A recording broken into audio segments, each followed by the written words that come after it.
ओम देवी शैलपुत्रिये नमः। जय माता दी। हरे कृष्णा। प्रिय भक्तजनों, आप सभी का स्वागत और आप सभी को नवरात्रि की हार्दिक शुभकामनाएं। तो दुर्गा भवानी की कृपा और आप और आपके समस्त परिवार पर सदैव बनी रहे। आपके जीवन में अपार सुख संपत्ति मिले और आप सभी को सर्वप्रथम नवरात्रि की शुभकामनाएं। और आप माँ शैलपुत्री आप सभी भक्तों का कल्याण करें। और आज नवरात्रि का प्रथम दिवस है। आज के दिन माता शैलपुत्री की आराधना की जाती है। प्रिय भक्तजनों, आज नवरात्रि के शुभ अवसर पर हम श्रवण करेंगे माँ शैलपुत्री की संपूर्ण कथा।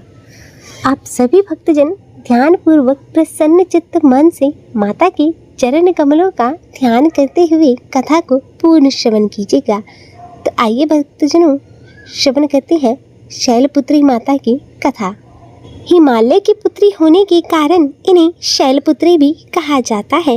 माँ शैलपुत्री का स्वरूप बहुत ही शांत और सरल है।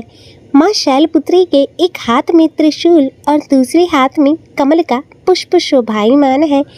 नंदी पर सवार माँ शैलपुत्री को वृषुड़ा और उमा के नाम से भी जाना जाता है।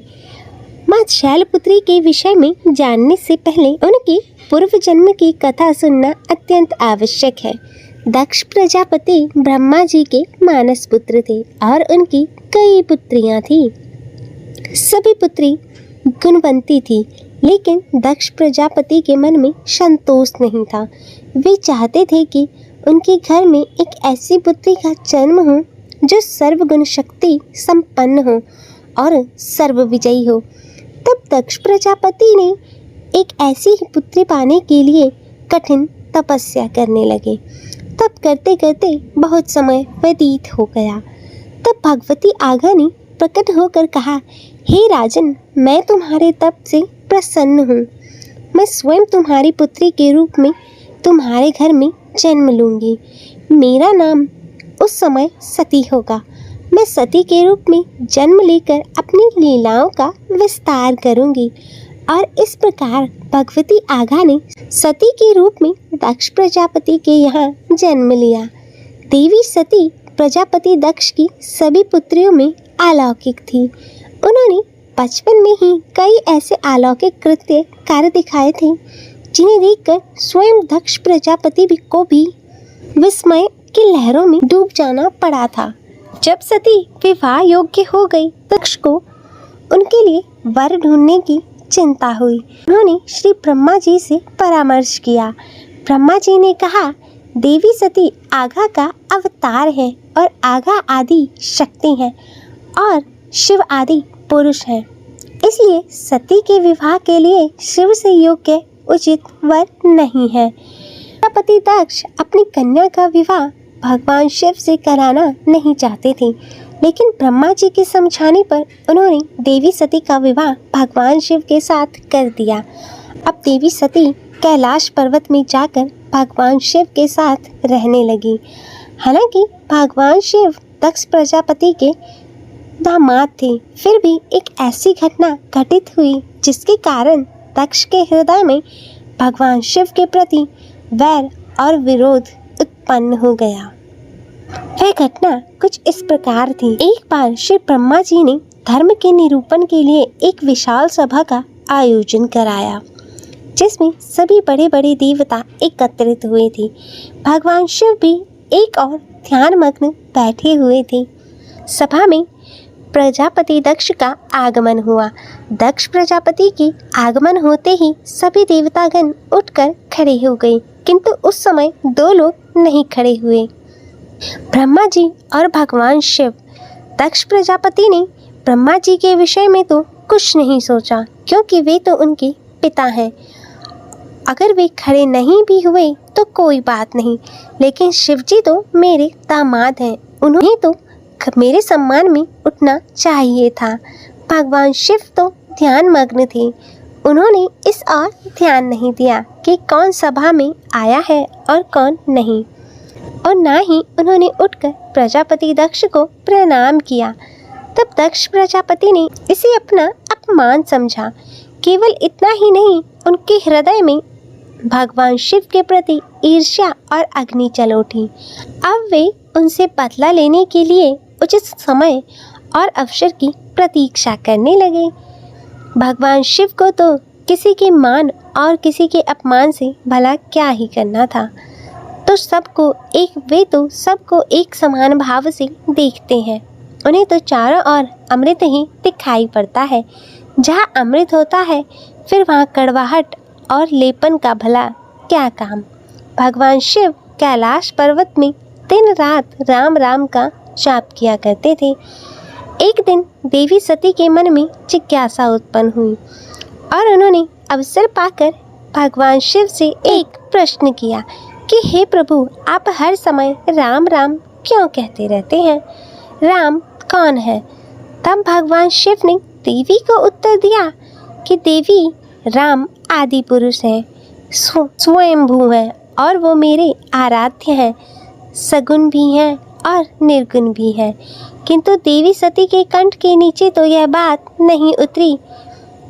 वे तो भगवान शिव को ही सर्वोपरि समझती थी और सोचने लगी कि अयोध्या के राजा दशरथ के पुत्र श्री राम आदि पुरुष के अवतार कैसे हो सकते हैं? वे तो खुद आजकल अपनी पत्नी सीता जी के वियोग में दंडक वन में उन्मत्त की तरह विचरण कर रहे हैं। वृक्ष और लताओं से उनका पता पूछते फिर रहे हैं। फिर अगर वे आदि पुरुष का अवतार होते तो क्या इस प्रकार का आचरण करते? क्या वे आसानी से सीता जी का पता नहीं लगा लेते और उन्हें पा नहीं लेते? अब देवी सती के मन में श्री राम की परीक्षा लेने का विचार उत्पन्न हुआ। अब देवी खुद को सीता जी का रूप धारण करके दंडक वन में जा पहुंची और श्री राम जी के सामने प्रकट हो गई। इस प्रकार श्री राम ने सती को देवी सीता के रूप में देखा तो कहने लगे, माते, आप अकेले वन में यहाँ विचरण कर रही हैं, भ्रमण कर रही हैं। भोलेनाथ कहाँ हैं? भोलेनाथ तो नजर नहीं आ रहे हैं। भगवान श्री राम के पूछने पर अब तो देवी सती को कोई भी उत्तर देते नहीं बना। वे तुरंत ही अदृश्य हो गई और मन ही मन पश्चाताप करने लगी। उन्होंने तो व्यर्थ ही श्री राम पर संदेह किया। देवी सती को अपना रूप बदलकर श्री राम के पास गई थी, फिर भी श्री राम ने उन्हें पहचान लिया। अब यह सोचकर देवी सती वापस कैलाश पर्वत पर गईं। वे भगवान शिव को इस विषय में कुछ भी बताकर नहीं गई थी। जब भगवान शिव ने उन्हें कैलाश पर्वत पर वापस आते देखा तो कहने लगे, सती, आपने सीता जी के रूप में श्री राम की परीक्षा लेकर बिल्कुल भी अच्छा नहीं किया है। सीता जी मेरे आराध्य हैं और अब तुम मेरी अर्धांगिनी कैसे रह सकती हो? इस जन्म में हम और तुम पति पत्नी के रूप में नहीं मिल सकते। शिवजी का यह कथन सुनकर देवी सती को बहुत ही दुख पहुंचा, लेकिन अब क्या ही हो सकता था। शिव के मुख से निकली हुई बात असत्य कैसे हो सकती थी। इसके बाद शिवजी समाधि में लीन हो गए और देवी सती दुख और पश्चाताप की लहरों में डूबने लगी। उन्हीं दिनों देवी सती के पिता कनखल में बहुत ही बड़े यज्ञ का आयोजन कर रहे थे। उन्होंने उस यज्ञ में सभी देवी देवताओं और ऋषि मुनियों को आमंत्रित किया था, किंतु शिवजी को निमंत्रण नहीं भेजा, क्योंकि उनके मन में शिवजी के प्रति ईर्ष्या जो भरी थी। कैलाश पर्वत पर जब देवी सती को यह ज्ञात हुआ कि उनके पिता बहुत बड़े यज्ञ का आयोजन कर रहे हैं, तब उनका भी मन यज्ञ में सम्मिलित होने के लिए मचल उठा। उसी समय आकाश मार्ग से कई विमान उनके पिता के यहाँ होने वाले यज्ञ में जाते हुए दिखाई पड़ रहे थे। देवी सती ने उन विमानों को देखकर भगवान शिव से पूछा, प्रभु, ये सभी विमान किसके हैं और कहाँ जा रहे हैं?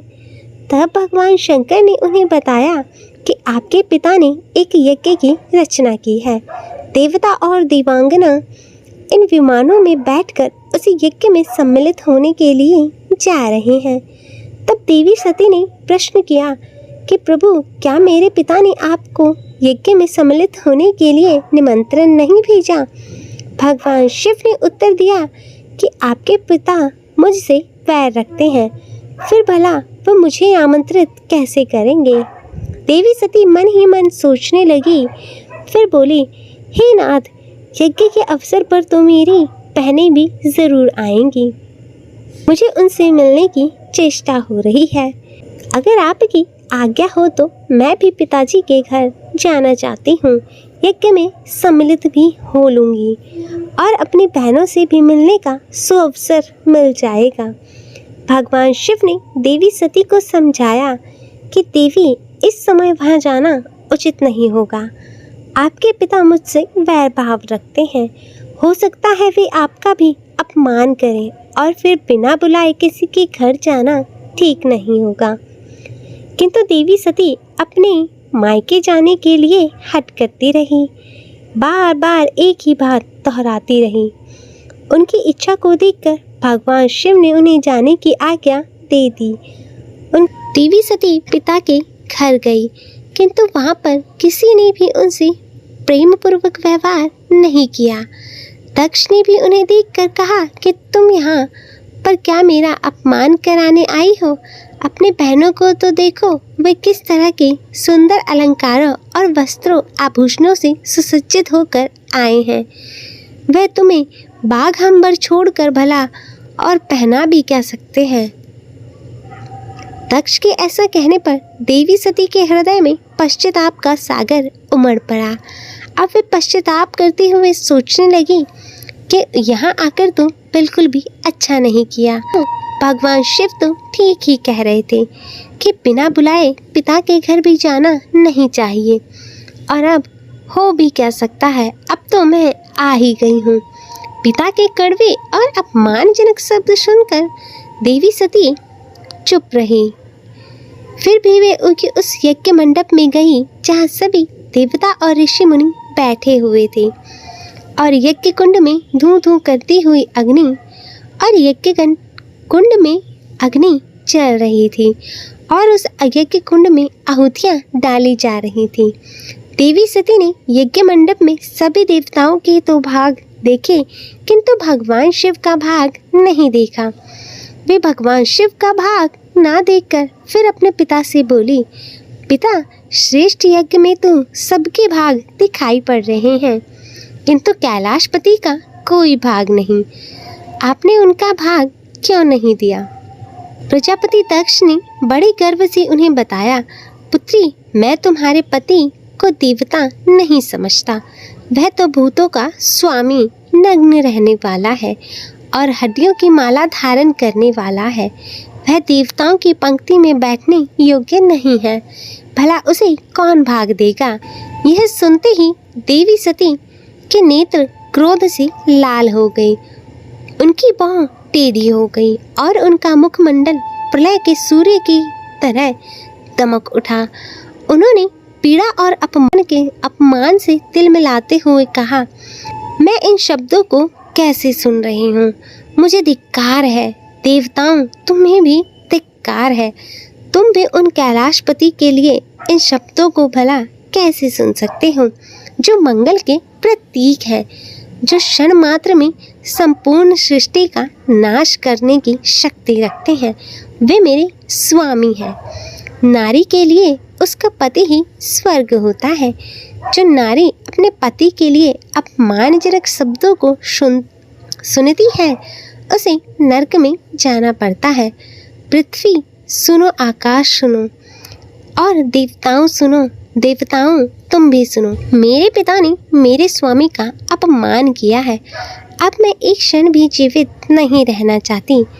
देवी सती अपने वचनों को समाप्त करते हुए देखते ही देखते यज्ञ कुंड में कूद पड़ी। जलती हुई आहुतियों के साथ उनका शरीर भी जलने लगा। यज्ञ मंडप में खलबली हो गई, हाहाकार मच गया। सभी देवतागण खड़े हो गए। वीरभद्र यह सब देखकर क्रोध से कांप उठे और वे उछलकर यज्ञ का विध्वंस करने लगे। यज्ञ मंडप में भगदड़ मच गई। देवता और ऋषि मुनि भाग खड़े हुए।